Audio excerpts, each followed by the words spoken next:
Okay, ಮಾತಾಡ್ಸ್ಬಿಡೋಣ ಮೇಡಮ್ನ, ಮಾತಾಡ್ಸ್ಬಿಡೋಣ. ಜಾಸ್ತಿ ತಡ ಮಾಡ್ದಲೆ ನಮ್ಮ ವಿಜಯಲಕ್ಷ್ಮಿ ಮೇಡಮ್ ಅವ್ರು ಮಾತಾಡ್ಬೇಕು. ಹಾಯ್, ನಮಸ್ಕಾರ. ಎಲ್ರು ಹೇಗಿದ್ದೀರಾ? ಎಲ್ರು ಹೇಗಿದ್ದೀರಾ?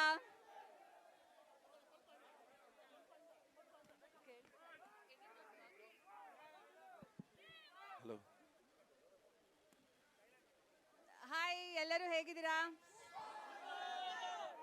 ಓಕೆ, ಧನ್ವೀರ್ ಅವ್ರ ಟ್ರೇಲರ್ ನೋಡಿದೆ. ಆ್ಯಕ್ಷನ್ ಪ್ಯಾಕ್ಟ್ ಮೂವಿ ಅನಿಸುತ್ತೆ. ಆ್ಯಂಡ್ ಇಡೀ ಚಿತ್ರರಂಗಕ್ಕೆ, ಧನ್ವೀರ್ ಅವ್ರಿಗೆ, ಸಂಜನಾ ಅವ್ರಿಗೆ ಎಲ್ಲರಿಗೂ ಒಳ್ಳೇದಾಗಲಿ. ಈ ಚಿತ್ರ ಅವ್ರಿಗೆ ಒಳ್ಳೆ ಹೆಸರು ಮತ್ತು ಯಶಸ್ಸು ತಂದುಕೊಡ್ಲಿ ಅಂತ ಕೇಳ್ಕೊತೀನಿ. ಹಾಗೆ ಧನ್ವೀರ್ ಅವ್ರ ಬಗ್ಗೆ ಅಂದರೆ ಅವರು ಹೊರಗಿನವರು ಅಂತ ಅನ್ಸೋದೇ ಇಲ್ಲ ನಮಗೆ. ನಂಗಾಗಲಿ ದರ್ಶನ್ ಅವ್ರಿಗಾಗಲಿ, he is more like a family. ಅವರು ನಮ್ಮ ಫ್ಯಾಮಿಲಿಯಲ್ಲಿ ಒಂದು ಪರ್ಸನ್ ಅಂತ ನಾವು ಕನ್ಸಿಡರ್ ಮಾಡ್ತೀವಿ.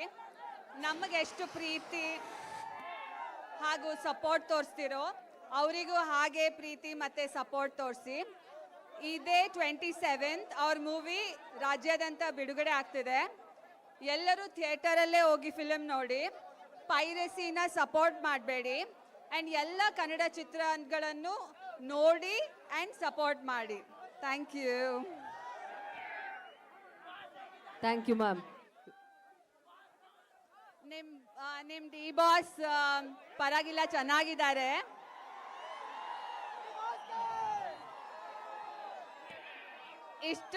ಇಷ್ಟು ಕಷ್ಟದಲ್ಲೂ ನೋವಲ್ಲೂ ಅವರು ಮೆಂಟಲಿ ತುಂಬ ಸ್ಟ್ರಾಂಗ್ ಆಗಿದ್ದಾರೆ.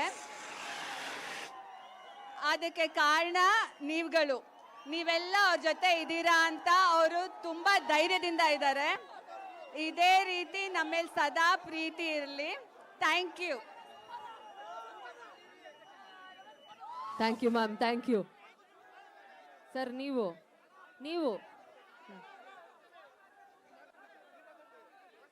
ಫಸ್ಟ್ ನಮ್ಮ ಹೀರೋ ಮಾತಾಡಬೇಕು. ಓಕೆ, ಸೊ ನಮ್ಮ ಅನ್ನದಾತರು